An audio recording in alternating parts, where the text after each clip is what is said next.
Hello, boys and girls. Welcome to the Ministry of Education and Partners COVID-19 Teaching by Radio program.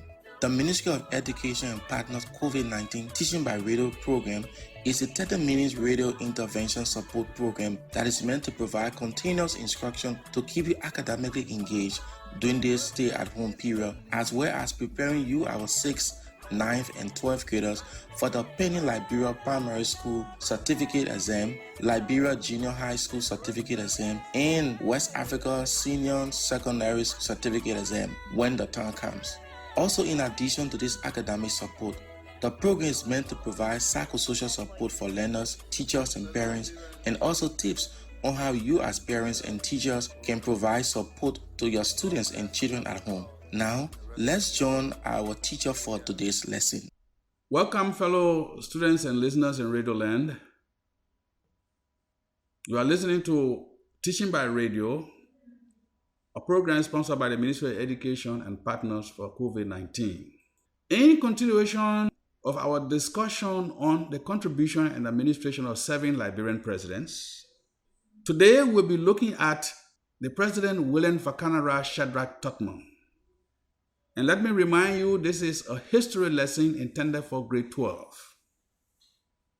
It will be of interest to you to find a copybook or pencil and invite a friend as you listen to this topic, the administration and contribution of President William Fakanara Tubman, commonly called William V.S. Tubman, and he ruled Liberia from 1944 to 1971. William V.S. Tubman was from the True Whig Party. And so please take a pen, invite a friend as we go along in this lesson. If any president deserves the ceremonious title, quote, Father of Modern Liberia, unquote, it will be President William V.S. Tubman. His full name is William Fakanara Shadrach Tubman. The high-headed, straight-shooting, tough-talking, and flamboyant man, Tubman is perhaps the single most transformative figure in the history of Liberian politics. His 27 years rule in Liberia was the longest of any president in the history of this country. His leadership was marked by controversy, development, oppression, corruption, exclusion, and inclusion. That was the posture of President Tubman. His leadership was marked by controversy, developments, corruption, oppression, exclusion, and inclusion. In the eyes of his admirer, those people who used to love Tubman, they believed Tubman was a staunch advocate for national unification and serious defender of social justice. His admirer, people who admire him, they believe that Tubman was a staunch advocate for national unification and serious defender of social justice. To others, Tubman was an advocate of freedom and justice, and also an authoritarian leader who had strong contempt for critics and considered a protector of Americo-Liberians' interests. Some point to the economic expansion that occurred during his regime in the 1940s, 50s, and 60s. And those who despise him point to growth without development. They also cite his disdains for opposition and the ruthless methods with which he dealt his oppositions and critics. For opposition and the ruthless methods he used to deal with oppositions and critics. Chief among his many contributions were his national unification policy, his open door policy, and his close ties with the United States of America. Let me state it. During the Tubman administration, this nation, Liberia, experienced more modernization than any other presidents. Let me just give you a few enlightenment.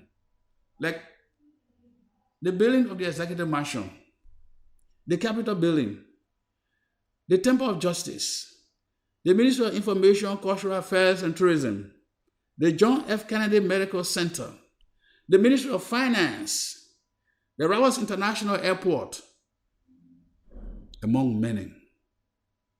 Even the Freeport of Monrovia was modernized and expanded by President Tubman so that the port would be able to accommodate more vessels. William V.S. Tubman, the man we're talking about, William Vakanara Shadrach Tubman, was born on November 29, 1895 in Harper City, Maryland County, Liberia. He was the second son of 4 children of his parents, Elizabeth and Edizana Tubman. Tubman was a descendant of liberated slaves from the United States. That means his parents were slaves who were set free and sent to Africa. His grandparents, Seve A.E. and William Shadrach Tubman, were among 69 free slaves sent to Liberia by Emily Harvey Thomas Tubman, a wealthy widow from Augusta, New Georgia, USA. Upon arrival in Liberia in 1834, Seve and William Shadrach adopted the name Tubman in honor of a philanthropic widow who bought their freedom, and they settled in a small enclave they named Tubman Hill, and that Tubman Hill is located in Harper City, Maryland County. His father, Alexander, was a stonemason and a general in the Liberian army. Now, at that time, the Liberian army, they used to call it the Liberian Frontiers Force. Alexander Tubman also held many public offices, including Speaker of the House of Representatives, Senator, and a Methodist preacher in Maryland County. Tubman's father, Alexander, was also a strong disciplinarian who demanded hard work and obedience from his children. His devotion required his children to attend daily family prayers and church services, and they also attended a local school. As a youth, William V.S. Tubman demonstrated good character by lending help to his friends when he was able to do so. And so in 1910, he was enlisted in the army and took part in 3 military expeditions, including the Southtown Uprising, the Bolobo Revolt in 1915, and the Garaway Rebellion in 1917. His experience in the military and interactions with the indigenous people taught him a valuable lesson, one that will later reinforce his ambitious plan to unite this country. He enrolled at the Kipamos Seminary, where he did his pastoral training under the tutelage of Reverend Joseph C. Sharrell and Reverend Joseph T.H. Durrell. So Tubman went to the Kipamos Seminary, a missionary school, where he did his pastoral training. He wanted to be pastor. When he was 19 years old, Tubman was awarded his lay pastor license. Remember, he was a member of the United Methodist Church. He became a Methodist lay pastor on November 19, 1913, but he refused his ordination vows because the prohibition that came with this honor was too stringent for his comfort. He did not want to leave alcohol or cigarettes, which were enlisted in the prohibition. To be a pastor at that time, you had to be clean in society. Tubman did not want to leave cigarettes. He did not want to leave alcohol. He loved drinking. My old man told me he used to go to a sack tower sometimes to enjoy himself. Who told you when you're president you can't go outing? Tubman used to go out.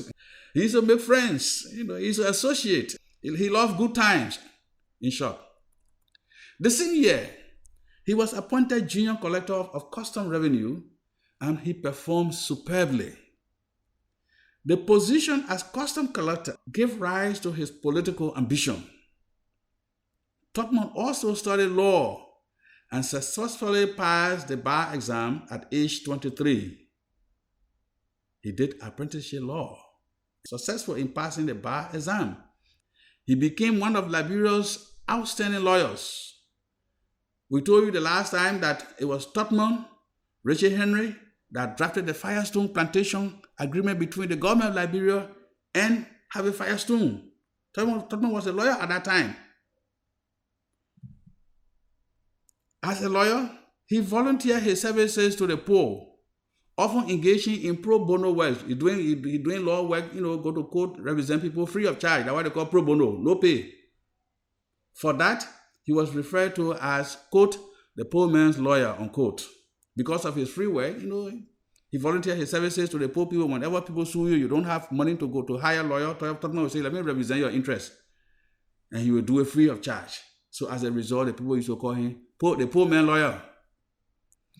In 1923, as a member of the True Party, Tubman won a senatorial seat from Maryland County at age 23, making him the youngest Liberian to hold a senator position.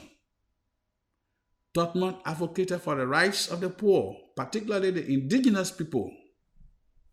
In 1929, he won re-election and also served as legal advisor to Vice President Allen Yancey. Remember, we told you when it was rough on President King after the League of Nations established a committee to investigate him. It was this same Tubman. When the investigation knocked King down and the legislature were getting ready to impeach him, it was the same Tubman who advised President C.D.B. King and his Vice President Allen Yancey to resign immediately instead of waiting to be impeached. It was Tubman's advice. He advised him. And the history says Tubman and Allen Yancey were cousins. And so in 1931, Tubman was asked to represent Liberia at the League of Nations, following the allegation that the government of Liberia had engaged in forced labor. You see the story? 3 years later, he was again re-elected to the legislature, and after a brief stay in the legislature, President Edwin Barclay appointed Tubman Associate Justice of the Supreme Court of Liberia, a position he held until his epic rise to the nomination as standard bearer of the True Party. When President Barclay vacated the presidency, after Barclay left the presidency, due to presidential term limit, when your 2-year or 3-year, 4-year finish, you step down in those days.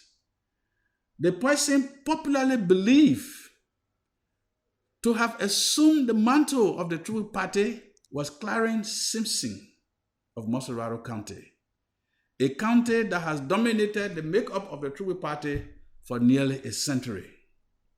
During the party's convention, many delegates to the convention felt that Moserado County's long monopoly over the political decision-making in the party had to be broken, and that the next nominee of the party had to come from a county other than Moserado. The two leading candidates at the convention in consideration were Clarence Simpson and George William V.S. Tubman. At that time, Tubman was now Associate Justice at the Supreme Court. Both names were placed on the convention floor for a vote, and after contentious deliberations, a compromise was reached, and Tubman was the choice of the party, and that C.F. Simpson should be his vice president, thus making William V.S. Tubman the 19th president of the Republic of Liberia. In those days, so say one, so say all. There were no opposition party, so when the True Party put your name forward, definitely you will win the election, because who you voting against? White ballot. William V.S. Tubman entered the presidency in grand style, though he was aware of the challenges Liberia faced. He recognized that Liberia's political, social, and economic woes were not only the results of external factors, such as World War II, and economic depression from discontent with central government, disunity among the citizens of Liberia, rising poverty, and Liberians' lack of understanding of themselves. Thus, Tubman endeavored to break the vicious cycle by implementing programs and policies aimed at improving the country's social, political, and economic conditions. Internally, President Tubman proposed his national unification policy as a way of addressing the social divide that has for many years caused rift between the citizens of Liberia. This policy also sought to dismantle any and all forms of discrimination, as well as dispel any notion of group superiority, in which Americo-Liberians had for many decades used as justification for denying indigenous people their entitlements. In one of his speeches, Tubman told the indigenous people, quote, "Fear no man," but he also cautioned them to honor and respect constitutional or constituted authorities, unquote. President Tubman said, "Fear no man, but you must honor and respect constituted authority." Tubman set up a committee to map out a unification strategy, that is, to revise the election laws of Liberia, as well as reorganize the roles of the provincial commissioners in the hinterland. He relaxed some of the laws restricting citizens' freedom by encouraging freedom of speech, freedom of the press, and freedom of religion. He advocated for equality for all citizens before the law and an individual right and trial by jury. Women's rights were also encouraged. President Tubman also realized that the effectiveness of the unification policy depended on an educated citizenry who, by virtue of the education, would know and understand the responsibility of the government that he serves, as well as their own civil responsibility to the country. He summed up his education vision by acknowledging that a thorough system of physical education, including adequate health supervision and instruction, would develop a healthy and strong population that will add to the economic and industrial strength of the nation. This system upgraded Liberia's educational system to a large degree, For example, prior to the Tubman administration, there were a total of 69 government schools equipped with 130 teachers and 4 supervisory schools. 2 years later, when Tubman took over, within the first term, the situation had changed tremendously. Government schools had increased and the number of teachers also doubled. There were 107 schools and 214 teachers with 4 supervisory schools, and the number of school districts doubled. The salary of teachers also increased, and foreign scholarship for students also rose. President Tubman envisioned food production as a means to social uplifting. According to him, the surest test of national independence and stability lies in the ability of the people to sustain themselves, and this ability must come from the product they yield from the soil. He added that Liberians must work with their hands, work until they sweat hard, because he acknowledged and accepted the maxim that says, quote, "There is honor, dignity, and profit in labor," unquote. He tasked the Bureau of Agriculture to spearhead the agricultural policy and to ensure that farmers reap the benefits of their labor. To this end, many experimental stations were set up in the hinterland to effect modern agricultural practices. I remember the Central Agricultural Experimental Station in Swakoko, Bon County.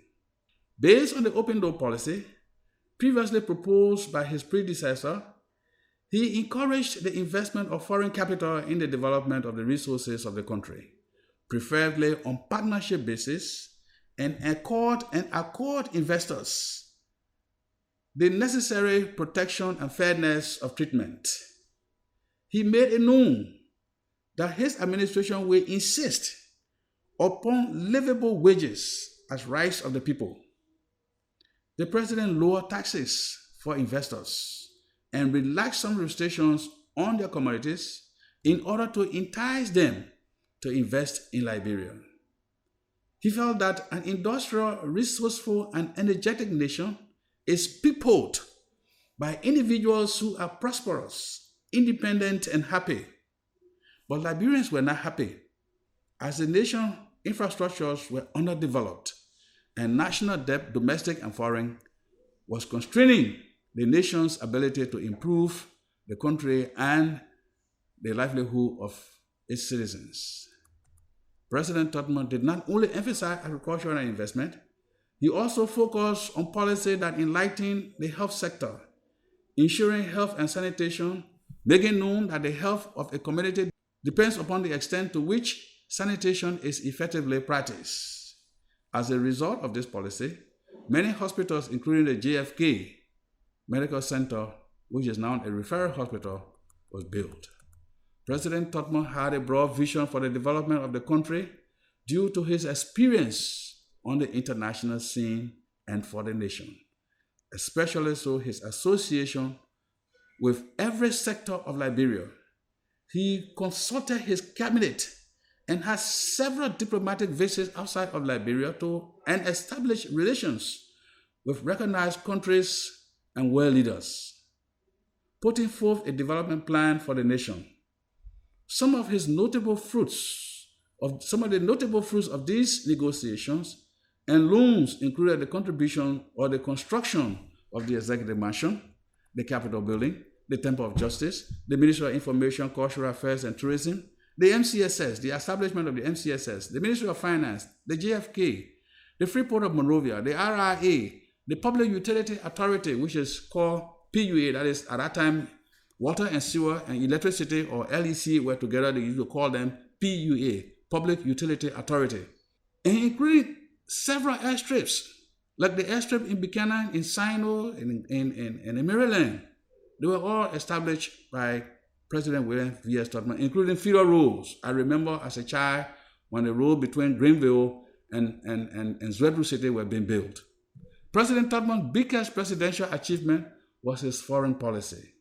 He was able to concisely define Liberia's position in the world relative to the East-West rivalry that demarcated the entire world into two competing blocks, the Eastern Bloc and the Western Bloc. He was the first Liberian president to state that Liberia's position was and with whom it sided in the international community. For example, during World War I, Liberia fought on the side of the Allied forces against Germany, even though Germany was a major trading partner of Liberia at that time. With all Tubman did for the country in terms of development through his open door policy and national unification programs, which also brought indigenous people into the body politic, the establishment of 4 new counties, Grand Jide, Nimba, Bonk, and Lofa, which were referred to as interland provinces, his disdain and dislike for opposition began to surface gradually. He started to falsely accuse his opposition of subversion, treason, disloyalty, and other crimes.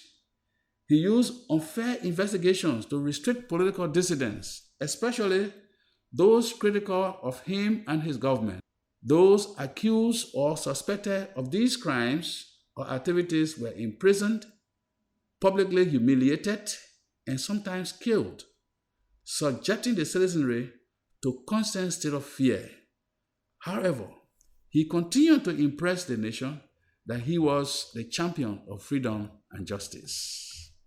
In 1952, having seen progress in modernization and the strides made during his first term, the citizens petitioned the president to serve another 4 years term.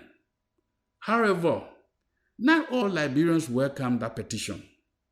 The opposition party headed by Mr. D. Tubman described the delivery of the petition as a political gimmick or a ploy designed by the ruling party, the True Party at that time, to gain unfair advantage in the pool of political opinion. Knowing what Tubman intended to do, D. Tubman announced the merger of the United People's Party, the Reformation Party, to challenge the president and the True Party grip on power. So D. Tubman merged his UPP and the Reformation Party at that time to challenge President Tubman. On September 6, 1951, Tubman and many of his supporters were indicted on many counts, including attempting to stir up rebellion and sedition. Consequently, Tubman and many of his group leading members, including party heads, were arrested and charged with treason. And of course, after this case, Tubman and his group were convicted and sent to jail. Tubman made military training a compulsion for all male citizens. Every male citizen between the ages of 16 and 45 were required to undergo some form of military training, designated military camp. Even students were allowed to perform military duties during their vacation months. Tubman's third term was no different from the first and the second, full of suspicion of opposition, corruption, and assassination plots was the theme of the day. This action created disenchantments, and many detractors among the rank and file members of his own party, the TWP. Standing in opposition to the president were Edwin Bagley, a member of the TWP at that time, Samuel David Coleman, who broke away to form a splinter group. This splinter group changed into a new political party. Even though the new party had some heavyweights, they were no match to the flamboyant William V.S. Tubman. When his third term election was over, which of course he won, Tubman was declared winner of that election with 244,873 votes, while Bagley pulled 1,182, giving Tubman a lopsided victory. Bagley and his party rejected and filed a complaint to the National Legislature. But you know what happened? That particular complaint or petition filed by Bagley fell on deaf ears. The legislature did not do anything but that petition because Tubman and the Grand Old True Party were in control. Tubman decided to host and celebrate his victory at the Executive Pavilion, where members of government and foreign dignitaries were invited. The festivity was designed to be climaxed by a documentary video telling Tubman's achievement. When the lights in the hall were dimmed to set the stage for viewing the film, a gunman with a long gun, allegedly standing approximately 6 feet from the president, shot him but missed.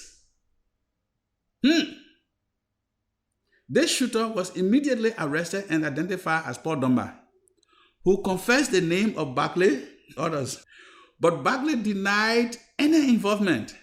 Yet 6 members of his party were convicted and sentenced to death. However, after a period of political wrangling here and there within the party and what have you, Tubman declined to sign off on the death sentences.